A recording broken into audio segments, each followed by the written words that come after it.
మాట. ఇంత అద్భుతమైనటువంటి మాట ఇది. ఎందుకని చెప్తున్నా అంటే అద్భుతమైన మాట అనేది మన ప్రధానమంత్రి రిపబ్లిక్ డే సెలబ్రేషన్స్లో కానీ ఇండిపెండెన్స్ డే సెలబ్రేషన్స్లో కానీ ఆయన ఆ మీటింగ్లో పాల్గొన్న తర్వాత ఎర్రకోట నుంచి మాట్లాడిన తర్వాత లాస్ట్లో ఆయన జై హింద్ జై హింద్ అని అంటారు.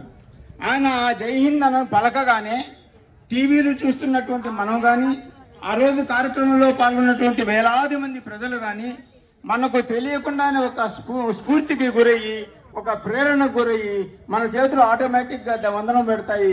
మనం కూడా ఆటోమేటిక్గా జై హింద్ అంటాం.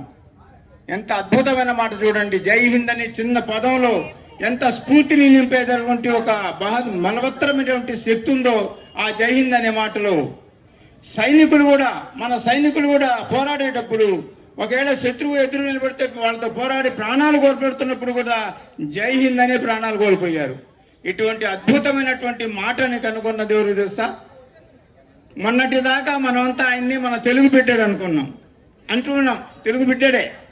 తెలుగు గడ్డ మీద పుట్టినటువంటి తెలుగు బిడ్డ ఇచ్చినటువంటి స్లోగన్ అది. మనకు తెలియదు. మనం ఎప్పుడు కూడా ఆయన్ని గౌరవించుకోలేదు.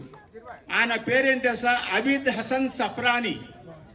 అబీద్ హసన్ సఫ్రానీ. ఇవాళ రోజున మనం తెలంగాణ వేరుగా అయింది కాబట్టి తెలంగాణ రాష్ట్రానికి చెందినటువంటి హైదరాబాదు చెందినటువంటి నివాసి అతను అబీద్ హసన్ సఫ్రానీ.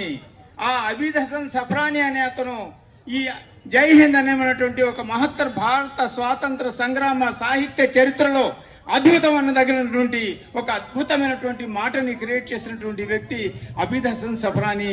మనకు తెలియదు. సుభాష్ చంద్రబోస్ గారికి సుభాష్ చంద్రబోస్ అని పిలిస్తే ఈ కుర్రకారు సినిమాగాడు ముందులే వెంకటేష్ నటించాడంటారు. అలా కాకుండా నేతాజీ సుభాష్ చంద్రబోస్ అన్నాం అనుకోండి, ఆయన ఫ్రీడమ్ ఫైటర్ కదా అంటారు. అంటే ఆ నేతాజీ అనే మాట ఉందే అంత బలమైన అర్థాన్ని ఇస్తుంది. ఆ నేతాజీ అనే మాటను కూడా కనిపెట్టింది ఈ అబీద్ హసన్ సఫ్రానీ. చప్పట్లు కొట్టాలి. నా కోసం కాదు, అబీద్ హసన్ సఫ్రానీ గారి కోసం నేను చెప్తున్నానని నాకు చెప్పట్లు కాదు. ఆ మహానుభావుడు ఆ రోజు 1942లో జర్మనీలో ఉంటూ జర్మనీలో స్వేచ్ఛా భారత కేంద్రం ఏర్పాటు చేసిన తర్వాత ఆయన్ని సుభాష్ చంద్రబోస్ గారిని ఏ పేరుతో పిలవాలి, ఆయన ప్రెసిడెంట్ అని పిలవాలన్నా, నాయకుడు అని పిలవాలన్నా, సర్పంచ్ అని పిలవాలన్నా, నేతాజీ ఏం పిలవాలన్నప్పుడు ఈయన లేచి ఓ హమారే నేతా హై హమ్కో నేతాజీ కహేంగే అన్నాడంట. సంతోషం పట్టలేక సుభాష్ చంద్రబోస్ లేచి వాటేసుకున్నాడు. అంతేకాకుండా సుభాష్ చంద్రబోస్ గారి సైన్యంలో ఆ రోజు హిందువులు ఉన్నారు, ముస్లింలు ఉన్నారు, సిక్కులు ఉన్నారు, అనేక రకాల క్రైస్తవులు ఉన్నారు, అందరు ఉన్నారు. ఎదురుపడినప్పుడు ఏమనుకోవాలి?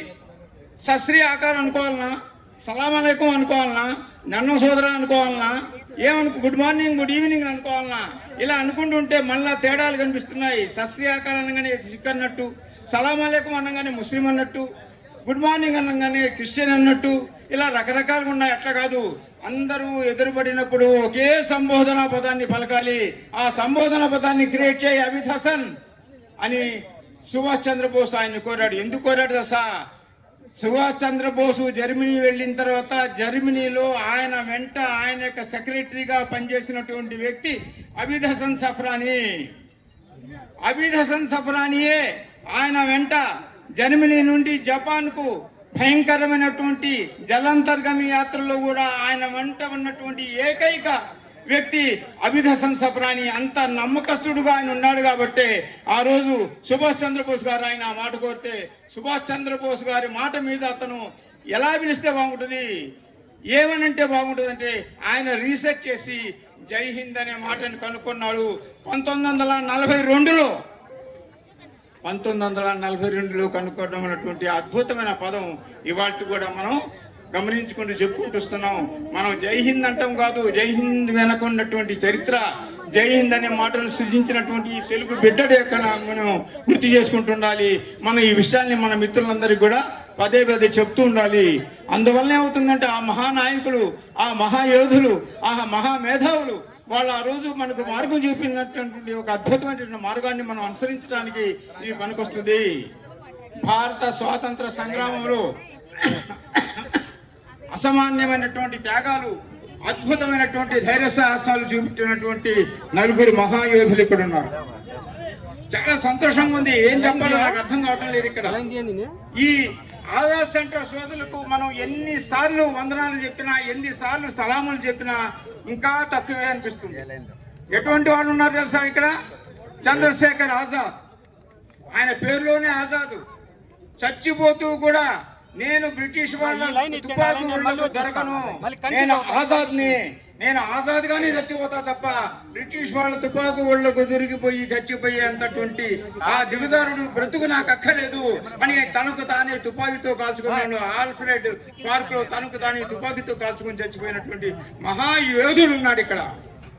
చూడండి మీరు అటువైపు ఉన్నాడు. ఇక్కడ మనకు మౌలానా అబుల్ కలాం ఆజాదే కనిపిస్తున్నాడు. ఆయన అంత గొప్ప మహానుభావుడు. ఆయన సుభాష్ చంద్ర, ఆయన మన అష్ఫాకుల్లా ఖాన్తో, భగత్ సింగ్తో కలిసి విప్లవోద్యమంలో పాల్గొన్నాడు. కలిసి విప్లవోద్యమంలో పాల్గొనటం కాదు, వాళ్ళతో కలిసి ఆ పోరాటాల్లో పాల్గొన్నాడు. ఈయన మన చంద్రశేఖర్ ఆజాద్, తర్వాత ఇతను ఎవరు, భగత్ సింగ్, తర్వాత అష్ఫాకుల్లా ఖాన్ కలిసి కాకోరి రైలు దోపిడీ కేసు, బ్రిటిష్ వాళ్ళని గడగడగడలాడించినటువంటి ఒక బ్రిటిషు రైల్వేలో నుంచి వెళ్తున్నటువంటి ప్రభుత్వ ఖజానాను పూర్తిగా కొల్లగొట్టి ఆయుధాలు కొనుగోలు చేసి ఆ ఆయుధాలతో మీ పని పడతాం, మీ పడతాం అని చెప్పేసి సవాలు చేసినటువంటి ఒక పెద్ద సంఘటన జరిగింది. ఆ సంఘటనలో పాల్గొన్నది భగత్ సింగ్ పాల్గొన్నాడు, చంద్రశేఖర్ ఆజాద్ పాల్గొన్నాడు, అష్ఫాకుల్లా ఖాన్ పాల్గొన్నాడు. ఆ ముగ్గురు ఇక్కడ మీకు దర్శనం. సోదరులారా, ఇక్కడ కనిపిస్తున్నటువంటి ఈ నలుగురులో ముగ్గురు అమరులయ్యారు. ఇద్దరు ఉరి శిక్షకు గురయ్యారు. వాళ్ళెవరు? భగత్ సింగ్ ఒకరు, రెండోది అష్ఫాకుల్లా ఖాన్ గురి శిక్షకు గురయ్యి ఉరి స్వీకరించడానికి పోయేటప్పుడు ఏమిటయా అని సంగతి ఏమిటని అడిగితే నీకేమైనా కోరుకుందాన్ని అంటే ఒక మాట అన్నాడు. సోదరులారా, మనం ఎప్పుడూ గుర్తుపెట్టుకోవాల్సిన విషయాలు, అమరవీరులు చెప్పిన మాటల్ని మనం గుర్తుపెట్టుకోవాలి. మన తరాలకు మనం చెప్పాలి, మన రానున్న తరాలు కూడా మనం చెప్పాల్సిన అవసరం ఉంది. ఏమన్నాడు దశ? కుచ్ ఆర్జూ నహీ హై, कुछ आरजू नहीं है, आरजू तो यह है रख दो कोई जरा सी खाके वतन कफन में. తెలుగులో చెప్తాను మీకు. నాకే కోరిక లేదు, నాకున్నదల్లా ఒక్కటే కోరిక. ఏమిటయ్యా అది? నేను పుట్టి పెరిగినటువంటి నా సొంత గడ్డ ఉందే, నేను మా ఊరు ఉందే, ఆ ఊరి పిడికడు మన్నును తెచ్చి నా శవ వస్త్రంలో పెట్టి నన్ను దఫం చేయండి అంటే, నన్ను కూర్చోబెట్టండి అని చెప్పేసి చెప్పాడు. అంటే తను పుట్టి పెరిగిన మట్టి మీద ఆయనకున్న ప్రేమను వ్యక్తం చేసేటటువంటి అద్భుతమైనటువంటి మాటని ఆయన చనిపోయే ముందు చెప్పడం అంటే చూడండి. అంటే చావుకు కూడా భయపడలేదు. చావుకు నేను భయపడను అని చెప్పేసి చెప్పుకుంటూ వచ్చాడు. దేశం గురించి ఏం చెప్తాడు? మనం దేశం గురించి అనుకుంటుంటాం, నువ్వు గొప్ప. మనం చిన్నప్పుడు కూడా వ్యాసాలు రాసేవాళ్ళం, వృత్తిత్వ పోటీల్లో పాల్గొనేవాళ్ళం. నీ కోసం దేశమా, దేశం కోసం నువ్వా? దేశం కోసం నువ్వా, నీ కోసం దేశం అని అంటే మనమైతే మన ఫోటోలు ఏం రాసుకుంటాం? మనం అంత పిరికి పొందలేము కదా, అందువల్ల మనం ఏం రాసుకుంటాం? దేశం కోసం, దేశమే నా కోసం, కానీ నేను దేశానికి ఏం చేస్తానయ్యా అంటాం. ఈ మహానుభావుడు ఆ మాట లేదు. ఏమన్నాడు ఇతను?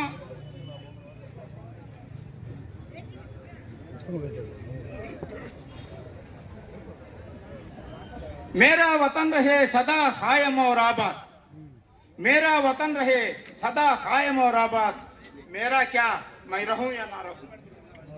నాదేముందయ్యా, నా మాతృభూమి సకల సౌఖ్యాలతో వర్ధిల్లుగాక, నా మాతృభూమి సకల సౌఖ్యాలతో వర్ధిల్లుగాక. నాదేముంది? నేను ఉండొచ్చు, ఉండకపోవచ్చు. నేనేమి పెద్ద లెక్కలో కాదు, నేను వ్యక్తిగా నేను లెక్కలో కాదు. నా మాతృభూమి మాత్రం సకల సౌఖ్యాలతో సుభిక్షంగా ఉండాలి అని చెప్పినటువంటి వ్యక్తి 27 సంవత్సరాల వయస్సులో ఉరి శిక్షకు గురయ్యాడు.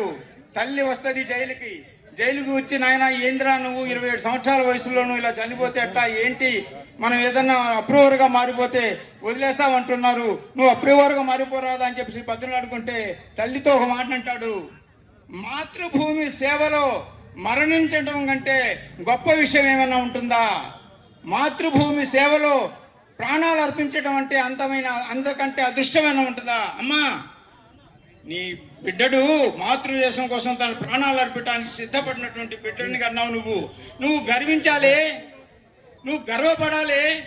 అంతేగాని బిడ్డల దగ్గరకు వచ్చి పిరికి పాలు పట్టించవాకు, పిరికి మందు వేయబాకు, అప్రూవర్గా మారిపోమంటావా? నో, నా చావు ఈ బ్రిటిష్ వాళ్ళని నా దేశం నుంచి తరిమి కొట్టడానికి ఉపయోగపడే పనికైతే నేను ఎన్నిసార్లు చావటానికైనా సిద్ధపడతాను. మాకు ఇస్లాం ప్రకారం ఒకటే చావు ఉంది, పునర్జన్మలు మాకు లేవు. అయితే ఒకవేళ పునర్జన్మ కనుక ఉన్నట్లయితే ఆ అల్లాని నేను ఒక కోరిక కోరుకుంటాను. ఏందయ్యా, ఏందా కోరిక? అల్లా, నన్ను మళ్ళీ పునర్జన్మ ఇచ్చి ఈ భారతదేశంలో పుట్టించు, ఈ బ్రిటిష్ వాళ్ళని తరిమి కొట్టడానికి మళ్ళీ నాకు ఒక అవకాశం ఇవ్వు, మళ్ళీ ఉరితీతలకు నేను గురేట్టుగా చూడు, మళ్ళీ నన్ను పుట్టించు అని చెప్పినటువంటి మహానుభావుడు అటు అష్ఫాకుల్లా ఖాన్ అక్కడ ఉన్నాడు. ఇంకో ఆయన ఎవరు? భగత్ సింగ్ ఎంత చిన్న వయసులో చనిపోయాడు, చాలా చిన్న వయసులో చనిపోయాడు. ఎంత పెద్ద కార్యక్రమాల్ని ఆయన నిర్వహించాడు. లాస్ట్లో కూడా ఇతను అశోకుల్లా ఖాన్ టైప్, ఈయన కూడా అదే అంటాడు, నా చావు కనుక బ్రిటిష్ వాళ్ళని బెదిరించగలిగితే అటువంటి చావులు నేను ఎన్నిసార్లైనా కోరుకుంటానని చెప్పినటువంటి మహానుభావుడు భగత్ సింగ్. చిన్న వయసులో చనిపోయాడు. చదువుకుంటూ ఆయన ఇంకాసేపటి గురి తీస్తారనగా బ్రిటిష్ వాళ్ళ దగ్గరికి వెళ్ళి వాడిని రావాయని పట్టుకొని వస్తుంటే వస్తున్నప్పుడు కూడా ఆయన ఒక స్లోగన్ ఇచ్చాడు. ఆ స్లోగన్ ఏంటో తెలుసా? ఇన్కిలాబ్ జిందాబాద్, విప్లవం వర్ధిల్లాలి, విప్లవం వర్ధిల్లాలి అని చెప్పేసి ఉరి శిక్షకు తీసుకెళ్తుంటే, నడిపించుకొని ఉరి కంబానికి దగ్గరికి తీసుకెళ్తుంటే ఆయన పదే పలికిన మాట ఒకే మాట, విప్లవం వర్ధిల్లాలి. ఇక్కడ ఇంకో విషయం కూడా మీకు చెప్పదలుచుకున్నాను. విప్లవం వర్ధిల్లాలి అనే మాట అనగానే మనమంతా ఏమనుకుంటుంటామంటే, ఈ విప్లవం వర్ధిల్లాలి, ఇన్కిలాబ్ జిందాబాద్ అనే మాటని ఖాయం చేసింది భగత్ సింగ్ అనుకుంటున్నాం. భగత్ సింగ్ గారినే దీన్ని సృష్టించారనుకుంటుంటాం. కానీ భగత్ సింగ్ గారు సృష్టించలే. ఈ ఇన్కిలాబ్ జిందాబాద్ అనే మాటని సృష్టించినటువంటి Maulana Hasrat Mohani, fire brand of Indian independence movement అని అంటారు ఆయన్ని. ఆయన సృష్టించాడు ఈ మాటని. అయితే దాన్ని బాగా పాపులర్ చేసింది మాత్రం భగత్ సింగ్ గారు. భగత్ సింగ్ గారిని కోర్టుకు తెచ్చినప్పుడు కానీ, అసెంబ్లీలో బాంబులు విసిరినప్పుడు కానీ, ఆయన ఉరికి కంబానికి వెళ్తున్నప్పుడు కానీ ఆయన పదే ఇదే మాటను పలుకుతుండటంతో అది మన యొక్క మైండ్లో స్థిరపడిపోయింది. ఆ మాటను ఎవరు క్రియేట్ చేశారయ్యా అంటే భగత్ సింగ్ అని అనుకుంటున్నాం. అంత పెద్ద మహానుభావుడు క్రియేట్ చేస్తారన్న మనకు సంతోషం, ఇబ్బంది లేదు. అయితే వాస్తవంగా మేము ముందు చెప్పాల్సిన చరిత్రకు సంబంధించిన అంశాలు కాబట్టి ఈ మాటను కూడా మౌలానా హస్రత్ మొహానీ అని అతను సృష్టించినటువంటి మాట. అటువంటి భగత్ సింగ్ గారు అంత చిన్న వయసులోనే దేశం కోసం ప్రాణాలు అర్పించినటువంటి వ్యక్తి ఇక్కడ మనకు వెనకవైపు కనిపిస్తున్నాడు. ఆ తర్వాత ఇంకోరేమో అష్ఫాకుల్లా ఖాన్ గురించి చెప్పాను మీకు. అష్ఫాకుల్లా ఖాను తర్వాత మౌలానా అబుల్ కలాం ఆజాద్. మీ టైం లేదు కాబట్టి నేను ముగించుకుంటూ వస్తున్నాను. ఈయన గురించి ఒక మాట చెప్తా. చంద్రశేఖర్ ఆజాద్ గురించి చెప్పేశాను. మౌలానా అబుల్ కలాం ఆజాద్, ఈయన గురించి ఒకటే ఒక మాట. 10 సంవత్సరాల 7 నెలలు ఇతను జైల్లో ఉన్నాడండి. జీవిత కాలంలో అతను మొత్తం 58-60 సంవత్సరాలు బతికితే దాంట్లో 10 సంవత్సరాల 7 నెలలు అంటే మంచి యూత్గా ఉన్న టైంలో 10 సంవత్సరాల 7 నెలలు ఆయన జైల్లో ఉంటే అతని భార్య జులేఖాబి ఇంట్లో ఉండేది. భర్తని అన్ని విధాలా ప్రోత్సహిస్తూ ఆయన జైలుకి వెళ్ళటం ఒక గర్వంగా ఫీల్ అయ్యేది. ఆయన జైలుకి వెళ్ళకపోతే జులేఖాబి గాంధీ గారికి ఉత్తరం రాసిందంట. అదేంటండి, అందరు భర్తలు జైలుకి వెళ్తున్నారు, మరి నా భర్త ఏంటి ఇంకా జైలుకి వెళ్ళలేదు?